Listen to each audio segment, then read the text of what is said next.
बच्चों, पिछले वीडियो में अपन ने विकास के बारे में चर्चा शुरू की थी। अपन ने विकास का अर्थ समझा था और अपन ने विकास की राह में आने वाली चुनौतियों को जाना था कि क्या है वो चुनौतियां जो कि अविकसित और विकासशील राष्ट्रों के विकास की राह में आ रही हैं, और जाना था उन मॉडल के बारे में जो कि विकसित राष्ट्र और विकासशील राष्ट्र अपना रहे थे अपने देश के विकास की आर्थिक उन्नति की दर को ऊंचा करने के लिए। आज अपन पढ़ेंगे विकास के मॉडल की आलोचनाएं कि उन देशों द्वारा जो अपनाए गए विकास के मॉडल थे उनमें क्या कमियां रही जिसकी वजह से वो देश आज भी विकसित देशों का स्तर प्राप्त नहीं कर पाए।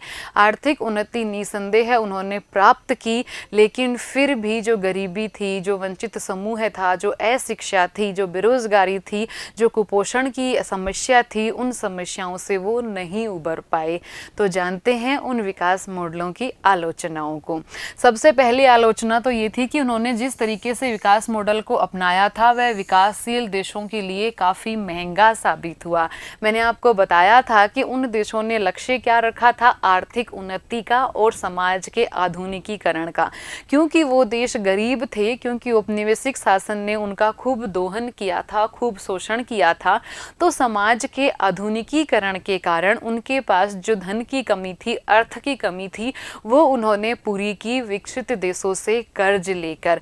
लेकिन उनके लिए ये मॉडल बहुत महंगा साबित हुआ। उन्होंने कर्ज ले लिया, उम्मीद थी कि वो बहुत जल्दी आर्थिक उन्नति की उच्च दर प्राप्त कर पाएंगे, लेकिन ऐसा कुछ भी नहीं हुआ और ये देश कर्ज में डूबते चले गए।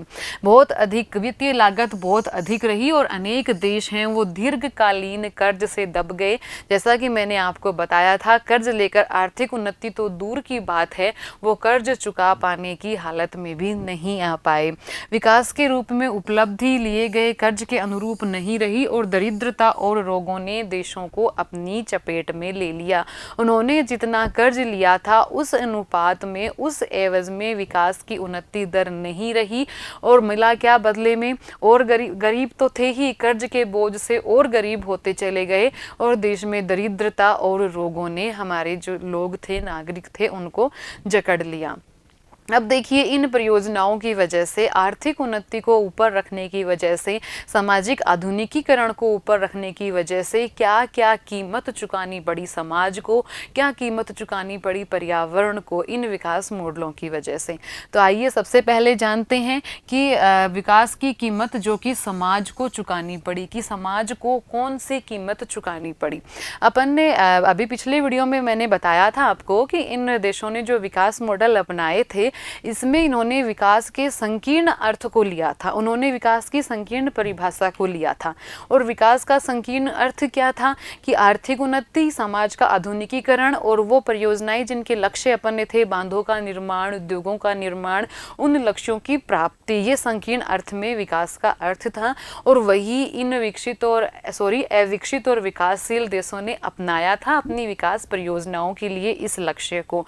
तो लक्ष्य क्या था, बड़े बड़े बांधों का निर्माण करेंगे, कृषि की उन्नत तकनीक लेकर आएंगे, जिससे कि प्रत्येक समाज का जो तबका है, वंचित वर्ग है, गरीब है, उसको भी उन्नति प्राप्त होगी, उसको भी समृद्धि का एक हिस्सा मिलेगा। वो हिस्सा तो नहीं मिला, असमानताएं लगातार बढ़ती चली गई, गरीब और गरीब हुआ। हाँ, कुछ जो फायदा हुआ, वो जो पहले से समृद्धिशाली वर्ग था, पहले से एक मजबूत वर्ग था, वो उस फायदे को ले गया। तो असमानता तो बढ़ी, गरीबी भी बढ़ी, और क्या क्या समाज को इसकी कीमत चुकानी पड़ी। आइए देखते हैं। औद्योगिकरण हुआ, बड़े बड़े बांधों का निर्माण हुआ, ये जैसे अभी अपन ने बात की थी।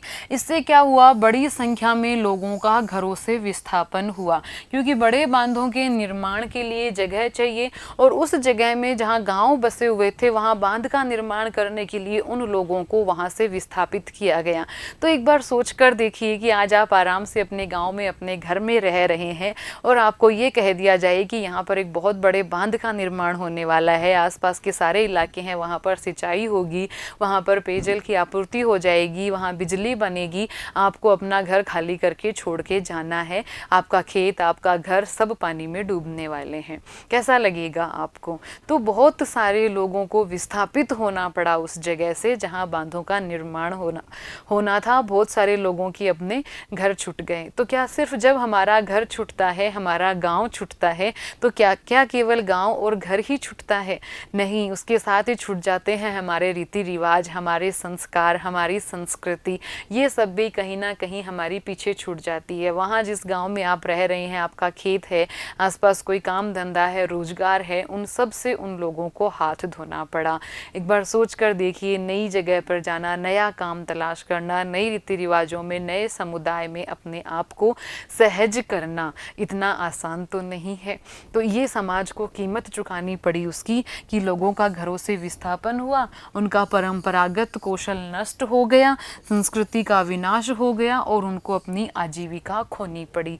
वहाँ से लोगों को विस्थापित कर दिया गया। विस्थापन के लिए जो पुनर्वास के लिए योजनाएं थी, वो योजनाएं पूर्ण रूप से लागू नहीं हो पाई। पूरी तरह से लोगों को वो लाभ नहीं मिल पाए जिनका उनको वादा किया गया था। उनके परंपरागत कौशल नष्ट हुए।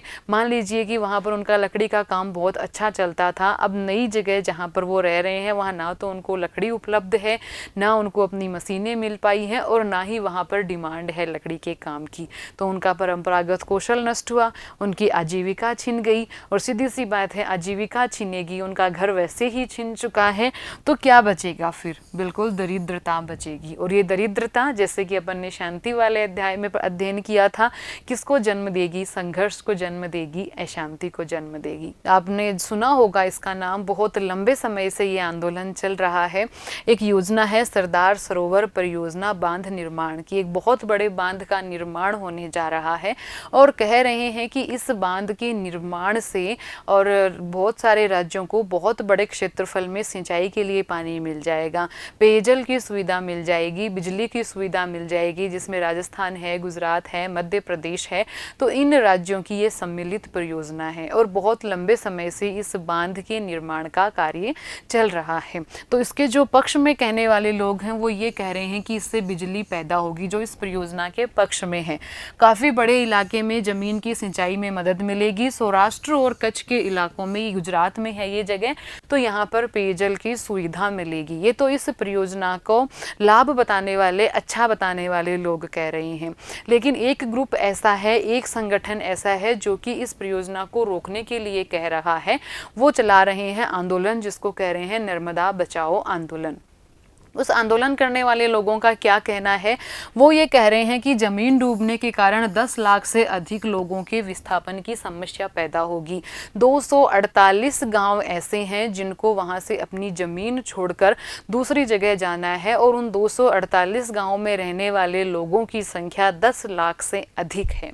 उनको अपना घर, अपनी ज़मीन, अपने खेत सब कुछ छोड़कर जाना पड़ेगा। सरकार पुनर्वास की व्यवस्था के लिए बहुत सारे कार्यक्रम लेकर आई थी। ये मामला कोर्ट में भी पहुंचा, कमेटियां बैठी, जांच करवाई गई और जांच में सामने आया कि उनका पुनर्वास ठीक ढंग से नहीं किया जा रहा है। कई जगह पर जब पुनर्वास किया गया, एक बार तो ऐसा भी हुआ कि उस पुनर्वास वाले स्थान पर रहने वाले लोगों में से 10 लोगों की मृत्यु हो गई दूषित पानी पीने के कारण। तो इस तरह की समस्याएं देखने को मिली कि जिन लोगों से अपने घर, अपने खेत खाली करवाए गए, उनको एक अच्छी जगह है, अच्छा स्थान, अच्छी आजीविका नहीं प्राप्त हो पाई। जब भी कोई कमेटी ने इस पर जांच की, ये बात निकल कर आई। एक और चीज़ जो यहाँ कह रहे हैं पर्यावरण आंदोलन चलाने वाले लोग हैं, वो भी ये कह रहे हैं कि इस बांध के निर्माण से 37,000 हेक्टेयर भूमि है वो ज़मीन में पानी में डूब जाएगी, जलमग्न हो जाएगी। 37,000 हेक्टेयर भूमि, उसमें से 13,000 हेक्टेयर क्षेत्रफल वाली जो भूमि है, 13,000 हेक्टेयर ये वनों वाला भाग है। मतलब यहाँ पर वन है, यहाँ पर पेड़ हैं और वो सब जल में डूबकर नष्ट हो जाएंगे। 13,000 हेक्टेयर क्षेत्रफल का वन नदी में पानी में डूब जाएगा। सारे के सारे वहाँ जो पेड़ हैं वो जलमग्न हो जाएंगे, नष्ट हो जाएंगे। तो पर्यावरण बचाओ आंदोलन जो है वो भी नर्मदा बचाओ आंदोलन के साथ मिलकर इसका विरोध कर रहे हैं कि इतने पेड़ों को क्यों नष्ट किया जाए, इतने पेड़ों को नष्ट किया जाएगा, इतने वनों को नष्ट किया जाएगा। कुछ ऐसे वहाँ जनजातीय समूह हैं जिनकी पूरी आजीविका वनों के ऊपर निर्भर है। वो वनों से प्राप्त लकड़ी हैं, फल हैं, कंदमूल हैं, जड़ी बूटियां हैं, उन पर अपना जीवन यापन कर रही हैं, वही उनकी आजीविका है। तो कितने सारे लोग इससे प्रभावित होंगे। उन वनों में रहने वाले जानवर, एक तरह से पूरा पारिस्थितिकी संतुलन इससे बिगड़ सकता है। और बिगड़ सकता क्या है, बिगड़ेगा ही कि इतने सारे वन वाले भाग को अपन पानी में डुबो देंगे। तो ये देखो, सबसे पहले तो जो विस्थापन हो रहा है वो सारे के सारे वंचित समूह हैं। दूसरा, जंगली भूभाग बांध में डूब जाएगा जिससे पारिस्थितिकी संतुलन बिगड़ेगा। तो ये लोग विरोध कर रहे हैं इसलिए सरदार सरोवर परियोजना का। तो ये देखिए कि विकास के लिए बांध बनाए जा रहे हैं। जैसा कि हमने पढ़ा था, बड़े बड़े बांधों का निर्माण हमारी पंचवर्षीय योजनाओं का लक्ष्य, कृषि तकनीकी का विस्तार हमारी पंचवर्षीय योजनाओं का लक्ष्य। तो उन बांधों के निर्माण से निसंदेह बिजली पैदा होगी, निसंदेह सिंचाई होगी, निसंदेह बाढ़ की समस्या से निजात मिलेगी। लेकिन एक पहलू हमें ये भी देखना चाहिए, हमें यहाँ बैठे बिजली मिल जाएगी, लेकिन एक बार सोचिए उस परिवार के बारे में जिसे अपना घर, अपना खेत खलिहान, अपना समाज सब कुछ छोड़कर जाना है कहीं नए समुदाय में, किसी नई जगह पर, नए जलवायु में। उसको कैसा लग रहा होगा। तो कितना प्रभावित क्षेत्र है और ये सारे के सारे वंचित समूह हैं। और हर एक कमेटी की रिपोर्ट ने ये कहा है कि ना तो इनका ढंग से पुनर्वास हो पाया है और ना ही इनको अपने आजीविका के साधन मिल पाए हैं। तो ये और दरिद्र हुए ना, इनको कहाँ मिला योजनाओं का लाभ, इनको कहाँ मिला परियोजनाओं का लाभ। इनकी ही जमीन छीनकर बांध बन रहा है और यही आज दरिद्र और गरीब होते जा रहे हैं। तो इसलिए इस मॉडल की आलोचना हुई क्योंकि गरीबी बढ़ी, ना कि गरीबी कम हुई। अब और देख लेते हैं अपन कि पर्यावरण इसकी क्या कीमत चुकाता है। जो विकास का मॉडल अपन ने अपनाया, अपन ने ये चाहा कि अपन आधुनिक तकनीकें लेकर आएंगे, बहुत सारा इंटरनेट की व्यवस्था अपने यहाँ हो जाएगी, बहुत सारे कंप्यूटर्स होंगे, हर एक व्यक्ति कंप्यूटर चलाना जानेगा, हर एक व्यक्ति इंटरनेट का इस्तेमाल करेगा, सबके पास मोबाइल फ़ोन होंगे। आजकल तो विकास दर इस बात से भी नाप ली जाती है कि कितने सारे उपभोक्ता हैं जो कि मोबाइल का इस्तेमाल कर रहे हैं। अच्छी बात है, आर्थिक उन्नति अच्छी बात है, लेकिन उसकी कितनी कीमत पर्यावरण को चुकानी पड़ती है ये अपन देखते हैं। देखिए, इससे भूमंडल के ताप में वृद्धि होती है।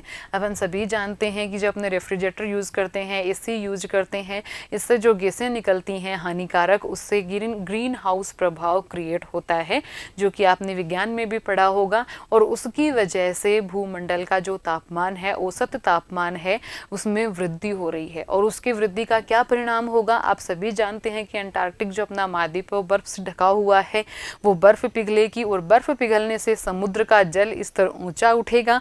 और ऐसे देश जो कि समुद्र के किनारे बसे हुए हैं, निम्न तटीय इलाके हैं, उनके डूबने की समस्या पैदा हो जाएगी। बहुत सारे तो ऐसे द्वीप हैं जो कि डूब ही चुके हैं। ये किस कारण हुआ? ये हमारे विकास की प्रगति के कारण हुआ, हमारी उन्नति के कारण हुआ, हमारे समाज के आधुनिकीकरण के कारण हुआ। आधुनिक हुए, हम रेफ्रिजरेटर का इस्तेमाल करते हैं, वाहनों का इस्तेमाल करते हैं, एयर कंडीशनर का इस्तेमाल करते हैं। और इससे निम्न तटीय इलाके, जिसमें बांग्लादेश का निम्न तटीय इलाका आता है, मालदीव का निम्न तटीय इलाका आता है, इनके डूबने का खतरा मंडरा रहा है। सुनामी आती है क्योंकि देशों के निकट जो किनारे पर थे, समुद्र के किनारे जो वन थे उनको नष्ट कर दिया गया। उन वनों के नष्ट होने के कारण सुनामी ने कहर बरपाया। परिस्थिति की संकट है। वायु प्रदूषण हम सभी जानते हैं किस वजह से होता है। बहुत ज़्यादा वाहनों के इस्तेमाल से, साधनों के इस्तेमाल से, उद्योग धंधों से निकलने वाले खतरनाक धुएं से हमारी वायु कितनी ज़्यादा प्रदूषित हो रही है। वायु प्रदूषण के कारण ओजोन जो मंडल है उसमें छिद्र हो रहा है और जिसकी वजह से पर्यावरण, हमारा जो धरती है वो संकट के, कहें कि अपन एक कगार पर आकर खड़ी हो गई है। हम सब पर संकट मंडरा रहा है क्योंकि वो सूर्य की पराबैंगनी जो किरणें हैं, हानिकारक किरणें जो हम सब मनुष्यों के लिए हानिकारक हैं, वो अब आ जाती हैं अंदर। ओजोन परत जो पहले रोका करती थी अब वो नहीं रोक पाती और छिद्र होने की वजह से, और वो छिद्र किस वजह से हुआ, छेद किस वजह से हुआ, उसमें वायु प्रदूषण के कारण, वायु में हमारे द्वारा फेंकी जाने वाली जहरीली गंदी गैसों के कारण। भूमिगत जल स्तर गिर गया। भूमिगत जल स्तर गिर गया, नदी और तालाब सूख गए, हमने पेड़ों को काट डाला, बारिश नहीं हो रही है, बारिश नहीं होने की वजह से नदी तालाब सूख रहे हैं, भूमिगत जल स्तर गिर गया, अमेजोन के बरसाती जंगल हैं उनका उजड़ता हुआ भूभाग, ये सारी की सारी चीज़ें हैं जो कि हमारे विकास की कीमत चुका रहा है पर्यावरण। हमारे विकास की होड़ ने कि हम बहुत सारे एरोप्लेन बनाएंगे, हम बहुत सारी ट्रेनें बनाएंगे, बहुत सारी बसें बनाएंगे, बहुत सारी गाड़ियाँ बनाएंगे, एक विकास दर इससे देखी जाती है कि इस साल इस राष्ट्र में कितनी सारी गाड़ियां बिकी, कितने ऐसे परिवार हैं जिनके पास 2 व्हीलर है, 4 व्हीलर है। इस तरह की हम आर्थिक उन्नति को हमने विकास के परिभाषा में रखा, संकीर्ण परिभाषा में, और उसका नुकसान क्या हुआ? नुकसान पर्यावरण को हुआ।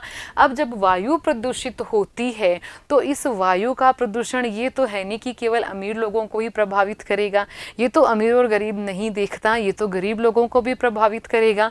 मतलब गाड़ी चला रहा है अमीर वर्ग और प्रदूषण झेल रहा है गरीब वर्ग। वन कट रहे हैं, अपन कहें कि जंगल साफ हो रहे हैं, वहाँ उद्योग लगाए जा रहे हैं, गरीब वर्ग को ज़्यादा परेशानी आ रही है, उसका आजीविका छिन रही है। गिरता भूमिगत जल स्तर, ग्रामीण क्षेत्र में गरीब तबके की महिलाएं जिनके कि घर में अपने यहाँ नल आता है, उनके नल नहीं आता, वो पानी भरकर लाती हैं कुएं से, कुआं खाली हो गया, उनको और दूर तक जाना पड़ता है अब बर्तन लेकर पानी लाने के लिए। तो प्रभावित इससे कौन हुआ? यानी कि आधुनिकीकरण का फायदा तो हुआ समृद्ध वर्ग को, जो कि आज एरोप्लेन का सफ़र कर रहा है, जो कि ट्रेन में सफ़र कर रहा है, मेट्रो में सफ़र कर रहा है, बुलेट ट्रेन में सफ़र कर रहा है, गाड़ियाँ रख रहा है, 2 हैं, 4 हैं, 5 हैं, 10 हैं, वह कंप्यूटर का इस्तेमाल कर रहा है, इंटरनेट का इस्तेमाल कर रहा है। मतलब इस तकनीकी का, आधुनिकीकरण का, विज्ञान का फायदा हुआ, निसंदेह हुआ। किसको हुआ? समृद्धिशाली वर्ग को हुआ, अमीर वर्ग को हुआ। लेकिन इसका ज़्यादा नुकसान किसने झेला? ज़्यादा नुकसान उस गरीब तबके ने, वंचित वर्ग ने झेला, जो ना तो साधनों का उपयोग कर पाने में सक्षम है, लेकिन पर्यावरण प्रदूषण की वजह से, गिरते भूमिगत जल स्तर की वजह से वो कई तरह की समस्याओं में जकड़ गया है। तो ये कीमत हमारे पर्यावरण ने चुकाई, हमारी विकास की। अब अपन लेते हैं विकास का मूल्यांकन। तो क्या विकास हुआ ही नहीं? क्या हमारा स्तर नीचे ही गिरा? क्या ये जो मॉडल हैं विकास के अपनाए गए पूरी तरह से गलत थे? ऐसा भी नहीं है। देखिए, केवल नकारात्मक असर ही नहीं हुआ, बहुत सारे देशों ने आर्थिक उन्नति भी हासिल की। हाँ, असमानताओं में कमी नहीं आई। असमानता का मतलब अमीर और गरीब वर्ग में ज़्यादा कमी नहीं आई, लेकिन फिर भी अविकसित और विकासशील राष्ट्र हैं, उनमें शिक्षा का स्तर बढ़ा है। निरक्षरता से हम शिक्षा के एक ठीक ठाक स्तर पर आ गए हैं, यानी कि शिक्षा में बढ़ोतरी हो रही है। बहुत सारे लोग शिक्षा से जुड़ रहे हैं, बहुत सारे लोग तकनीकी से भी जुड़ रहे हैं। आज भारत का बहुत बड़ा तबका है जो कि इंटरनेट से, मोबाइल से जुड़ा हुआ है, वो जान रहे हैं, देख रहे हैं, कहीं ना कहीं उनका जीवन है वो उन्नति के स्तर तक चढ़ रहा है, धीरे धीरे ही सही। तो केवल नकारात्मक असर हुआ ऐसा नहीं कह सकते। हमने आर्थिक उन्नति भी की है, जीवन जो स्तर है उसमें भी सुधार हुआ है, स्वास्थ्य सुविधाएं हैं उनमें भी सुधार हुआ है। हमारा राष्ट्र, हमारा देश हर एक वंचित वर्ग कर स्वास्थ्य सेवाएं पहुंचाने में बहुत हद तक कामयाब हुआ है। लगभग हर गांव में सरकारी अस्पताल खोले गए हैं और लगभग हर व्यक्ति की पहुंच तक स्वास्थ्य सेवाएं, हो सकता है बहुत अच्छी ना हो, लेकिन स्वास्थ्य सेवाओं की पहुंच हुई है, जीवन प्रत्याशा में बढ़ोतरी हुई है। तो असमानताओं में तो कोई गंभीर कमी नहीं आई। कुछ देशों ने उन्नति की दर ऊंची है, लेकिन आवश्यक नहीं कि इसका लाभ सबको समान रूप से मिले। कुछ देशों ने उन्नति की जो दर है वो बहुत ऊंची रही, मतलब कि उन्नति की दर को, उन्होंने आर्थिक उन्नति की दर को प्राप्त कर लिया, उनका जो जीडीपी था वो बढ़ गया। लेकिन इसका मतलब ये कतई नहीं है कि सबको लाभ मिला हो समान रूप से। ज़्यादा लाभ उच्च वर्ग को मिला है, ज़्यादा लाभ समृद्धिशाली वर्ग को मिला है, दरिद्र गरीब वर्ग को ये लाभ नहीं मिला। जो ये सोचा गया था कि जो समृद्धि है, जो उन्नति है, वो रिस्क कर नीचे की ओर जाएगी, निम्न तबके को मिलेगी, ऐसा संभव नहीं हो पाया। विकास की व्यापक अवधारणा को अपनाने की हमें आवश्यकता है। मैंने क्या बताया था, इतने दिनों तक हमने कौन सी अवधारणा अपना रखी थी? संकीर्ण अवधारणा अपना रखी थी। हमें अब अपनाने की जरूरत है व्यापक अवधारणा को, कि हम केवल आर्थिक उन्नति को, केवल आधुनिकीकरण को विकास ना मानकर बदलती अच्छी उन्नत जीवन शैली को भी विकास के अंदर शामिल करें। व्यापक अर्थ में ऐसी प्रक्रिया जो सभी लोगों के जीवन की गुणवत्ता में वृद्धि करे। वही बात जो मैंने अभी अभी आपको बताई थी कि ऐसी प्रक्रिया को हम अपनाएं विकास के व्यापक अर्थ में कि जो कि जीवन की प्रत्येक व्यक्ति के जीवन की गुणवत्ता में वृद्धि करे, प्रत्येक व्यक्ति अच्छा उन्नत सुखमय अच्छा सा जीवन जी पाए। आगे चलते हैं और अब अपन जानते हैं मानव विकास सूचकांक। जब विकास के मूल्यांकन की बात आती है तो एक नया परिभाषा आई है मानव विकास सूचकांक की। ये मानव विकास सूचकांक है, ये एक तरह से आर्थिक उन्नति के सूचकांक के जरिए ही विकास को मानना अपर्याप्त बताता है। ये कहता है कि केवल आर्थिक उन्नति विकास नहीं है, तो फिर विकास क्या है। सबसे पहले तो थोड़ा सा इस मानव विकास सूचकांक के बारे में जानते हैं। इस अवधारणा का विकास किया था पाकिस्तान के अर्थशास्त्री महबूब उल हक ने। उन्होंने ये कहा कि केवल आर्थिक उन्नति किसी भी देश के विकास की दर नहीं बता सकती, किसी भी देश के विकास की प्रगति नहीं बता सकती। जो संयुक्त राष्ट्र का कार्यक्रम है वो एक अपन कहें कि वार्षिक प्रतिवेदन प्रस्तुत करता है। उस प्रतिवेदन के तहत प्रत्येक राष्ट्र को एक मानव विकास सूचकांक की एक श्रेणी में रखा जाता है, एक लिस्ट बनाई जाती है। ये इसका शॉर्ट नेम HDI है, ह्यूमन डेवलपमेंट इंडेक्स। तो इस HDI में सारे देशों को और एक नंबरिंग दी जाती है। उस नंबरिंग के आधार क्या हैं? उस नंबरिंग के 3 आधार हैं, साक्षरता और शैक्षिक स्तर, आयु संभाविता जिसको अपन जीवन वो भी कह सकते हैं, जीवन प्रत्याशा कह सकते हैं, और मातृ मृत्यु दर जैसे विभिन्न सामाजिक संकेतकों का मापन किया जाता है। तो इन मापन के आधार पर इन देशों को नंबरिंग की जाती है। 2019 की अगर अपन बात करें तो 189 देशों की सूची में भारत का स्थान 129वां है। 2019 का जो HDI है 2019, उसमें अगर हम भारत की बात करें तो भारत का स्थान है 129वां। एक साल पहले 18 में भारत का स्थान था 130वां, यानी कि भारत ने एक कदम की प्रगति की है। पड़ोसी देशों की बात करें तो श्रीलंका और चीन भारत से बहुत अच्छी स्थिति में है, जबकि पाकिस्तान, अफगानिस्तान भारत से भी खराब स्थिति में है। कि भारत उस देश की शैक्षिक स्थिति कैसी है, उस देश की जीवन प्रत्याशा कैसी है, उस देश के लोगों का सामाजिक जीवन स्तर कैसा है, इस आधार पर सूचकांक निर्धारित किए जाते हैं। इस आधार पर विकास का आकलन किया जाता है। यानी कि ये अवधारणा केवल आर्थिक उन्नति को विकास ना मानकर सामाजिक उन्नति को, लोगों के सामाजिक जीवन शैली को और लोगों की जो कल्याणकारी योजनाएं हैं उनको मद्देनजर रखते हुए विकास का मापन करती है। आहार, शिक्षा, स्वास्थ्य और आश्रय जैसी बुनियादी ज़रूरतों की पूर्ति इसकी पूर्व शर्त है, और इसके द्वारा बाद में इस सूचकांक के आधार पर यह निर्णय लिया जाता है कि किस देश के अंदर आहार की, शिक्षा की, स्वास्थ्य की सुविधाओं का कितना विकास हुआ है और कितना विकास किए जाने की आवश्यकता है। विकास ऐसी प्रक्रिया है जो अधिकाधिक लोगों को उनके जीवन में अर्थपूर्ण विकल्पों को चुनने की अनुमति दे। विकास एक ऐसी प्रक्रिया है जिसके द्वारा हर एक व्यक्ति अच्छे से अच्छा जीवन जी सके, अर्थपूर्ण जीवन जी सके। यदि लोग भोजन और आश्रय का अभाव, भूख या ठंड से मरते हैं, कोई भी देश मान लीजिए जिसकी आर्थिक उन्नति बहुत अच्छी है, जहां आधुनिकीकरण बहुत अच्छे से हो रहा है, जहां इंटरनेट की सुविधाएं बहुत अच्छी हैं, उद्योग धंधे हैं बहुत सारे, लेकिन वहाँ एक समूह ऐसा है कि जहाँ लोगों के पास रहने के लिए घर नहीं है, जहाँ लोगों के पास पेट भर के खाने के लिए भोजन नहीं है, तो जहाँ लोग भूख से मर रहे हैं, जहाँ लोग ठंड से मर रहे हैं, और जहाँ बच्चे स्कूल में जाने की बजाय काम पर जा रहे हैं, तो वो राष्ट्र अविकसित राष्ट्र की श्रेणी में ही आएगा, चाहे कितनी ही उसकी उन्नत आर्थिक उन्नति क्यों ना हो, कितने ही उन्नत उसके उद्योग धंधे क्यों ना हो, कितनी ही उन्नत उसकी तकनीकी क्यों ना हो। तो असलियत में विकास है व्यक्ति मात्र को, वंचित वर्ग है उसको, गरीब वर्ग है उसको, अशिक्षित वर्ग है उसको एक अच्छा जीवन मिले, एक अच्छी जीवन पद्धति मिले, एक उन्नत जीवन मिले, एक सुखमय जीवन मिले, शिक्षित हो, उनके पास सर पे एक छत हो कि वो कभी ठंड से ना मरें, वो भूख से ना मरें, वो अपने बच्चों को स्कूल भेज सकें, उनको अच्छी शिक्षा दिला सकें, अच्छी स्वास्थ्य सुविधाएं उनके लिए हों।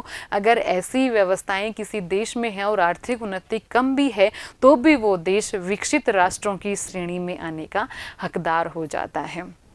ले लेते हैं कुछ क्वेश्चंस। वर्तमान में अपनाई जा रही विकास प्रक्रिया के समाज पर पड़ने वाले प्रभावों का वर्णन कीजिए। ये अपन ने पढ़ा था कि समाज ने क्या कीमत चुकाई इस विकास प्रक्रिया की, इसके बारे में आपको लिखना है। सरदार सरोवर जो परियोजना है उसके बारे में आप और पता कीजिए, और जानकारी इकट्ठी कीजिए, और साथ ही इस तरह की अन्य भी कोई परियोजनाएं हैं जहाँ बड़े बड़े बांधों का निर्माण करने के लिए सरकार प्रयासरत है, लेकिन जो वहाँ के सामाजिक समुदाय हैं वो आंदोलन कर रहे हैं, उसके बारे में भी जानकारी इकट्ठी कीजिए। आपको समझ में आएगा विकास का एक पहलू जहां हम उन्नति की बात कर रहे हैं, और दूसरा पहलू जहां लोग हैं उनकी पुनर्वासों की सुविधा नहीं हो पा रही है, उनकी आजीविका छिन रही है। वर्तमान विकास के लिए राष्ट्रों को मुख्य रूप से किन किन चुनौतियों का सामना करना पड़ रहा है। अब विकास के लिए राष्ट्र किन किस प्रकार की चुनौतियों का सामना कर रहे हैं, क्या परेशानियां उनके सामने आ रही हैं। वर्तमान में अपनाई जा रही विकास प्रक्रिया के पर्यावरण पर पड़ने वाले प्रभावों का वर्णन कीजिए। ये भी अपन ने पढ़ लिया। ग्रीन हाउस प्रभाव बढ़ रहा है, गैसों का उत्सर्जन की वजह से वायु प्रदूषण हो रहा है, पारिस्थितिकी संतुलन बिगड़ रहा है, भूमिगत जल स्तर गिर रहा है, नदी तालाब सूख रहे हैं। तो कितना पर्यावरण को नुकसान हमने पहुंचाया है अपने उच्च विकास के लक्ष्य में, उच्च विकास को प्राप्त करने के लिए। इन सब बातों को हमें जानना है, समझना है और लिखना है। धन्यवाद।